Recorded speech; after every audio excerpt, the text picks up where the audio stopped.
It's happened before. What has? I was having a hard time keeping up with Colin as he ran. For a guy that looked like the product of an apocalypse, he sure as hell was fast on his feet. Sven and Jimmy followed behind, shouting after him. Him disappearing. The Southerner's right. When he bleeds over into our world, he tires himself out. Especially if he keeps taking on different forms. What the hell, how do you know this? He suddenly stopped running, causing me to nearly crash into his back. He began before taking a deep breath. It's a long story. I'll have to explain quickly. As much as it scares me to admit, his story sounded eerily similar to mine. It all started with the incident years prior, the last time Mr. Blank had made an appearance. When Sven's fiancée had disappeared, Colin's brother had disappeared along with her. He was living halfway across the country when it happened, though. When he'd heard about his missing sibling and the obscure details that went along with it, he booked the first flight over and attempted to figure things out himself. It went as you'd expect, devoid of any trustworthy leads, lack of any real direction. It took him an entire week of relentless and dangerous searching to learn the name Mr. Blank, and that's where it all started to go downhill for him. But even then, he didn't stop. Colin started getting visits from him, the same way that I had, just like he'd done with me. Mr. Blank's psychological torment started off fairly surface level.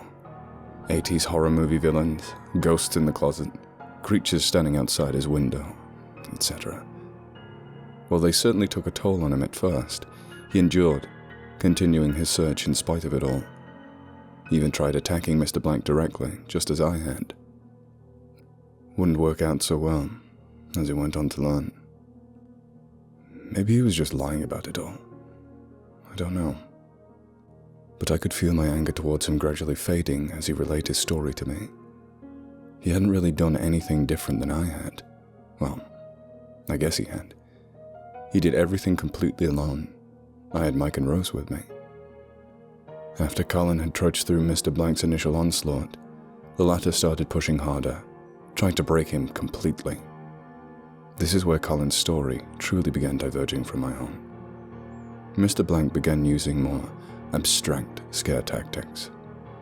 For example, Colin came home once to find his father standing in the corner of his bedroom. His father had died some years prior. He didn't do anything though.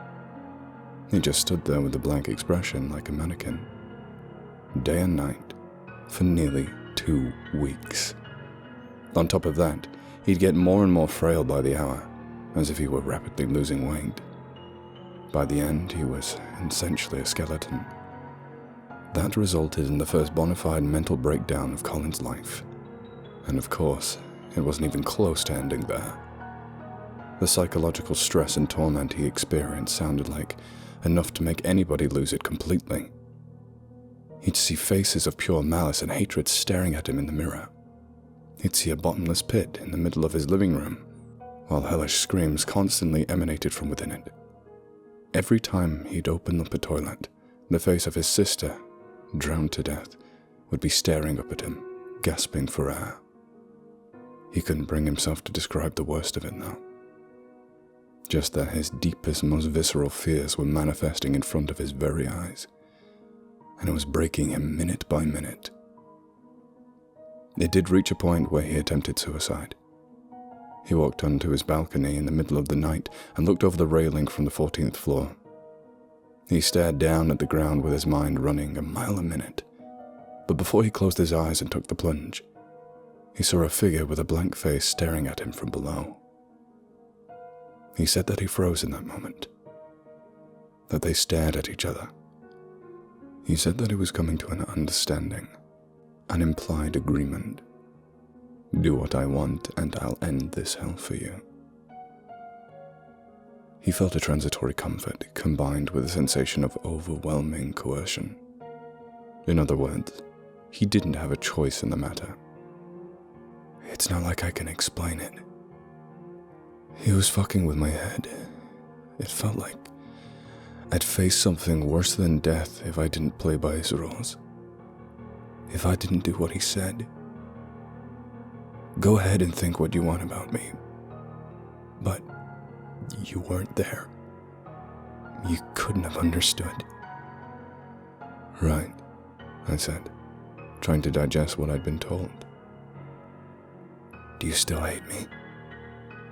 I sighed to myself. I don't know, did I?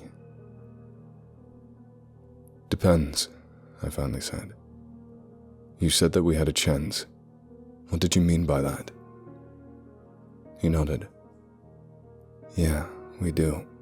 I can help you get her back. Everything just has to go right. My ears perked up. All right, go on then. We can defeat him. Kill him. All we have to do is capture him on tape. I raised an eyebrow.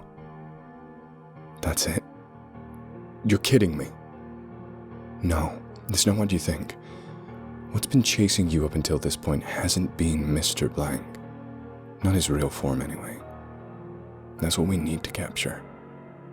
Don't ask me how it works, but he can't exist in two mediums or digital spaces at once. His one real weakness, the film that was shown when everybody went missing, that's the first one. Get him on tape with your own camera, and that'll be the second one. Well, how the hell are we supposed to see his true form? That's the hard part. He can only send out puppets when he crosses over into our world. In order to see him as he truly is, we have to enter to his. Is that where? I began asking. He nodded. Yeah, that's where your girlfriend is.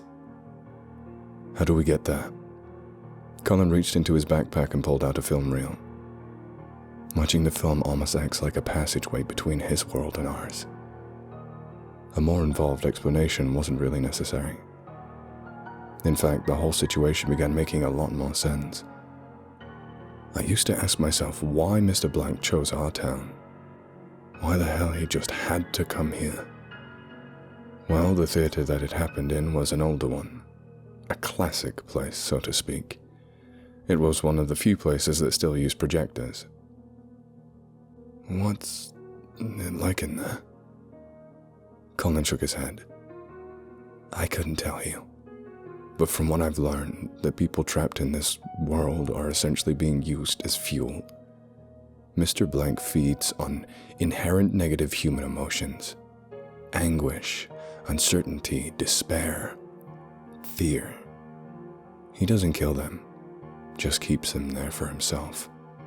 Keeps them in a state of constant terror. Most go catatonic after a few years in real time, but it hardly feels like a week for them in there. That's why he keeps coming back here for more. He'll never stop. Even if every theater stops using film, I'm sure he'll find a way. He sighed. I'm not proud of what I've done, but if I'm going to do anything good with my life, it's stopping this fucker forever. If that was true, then Lacey was essentially in hell. She'd been in hell for weeks. But I suppose it only felt like a few hours to her. How long do we have until he comes back and tries to kill us again? I can't give you an exact amount of time, but I doubt that we have more than a few hours. I took a deep breath as we reached the edge of the forest. Sven and Jimmy were close behind, catching up to us soon after. What the hell were you two yammering on about? Jimmy asked. I turned and looked at him. Jimmy, we might need your help for a bit. Then I turned to Sven and grinned. Let's bury this bastard.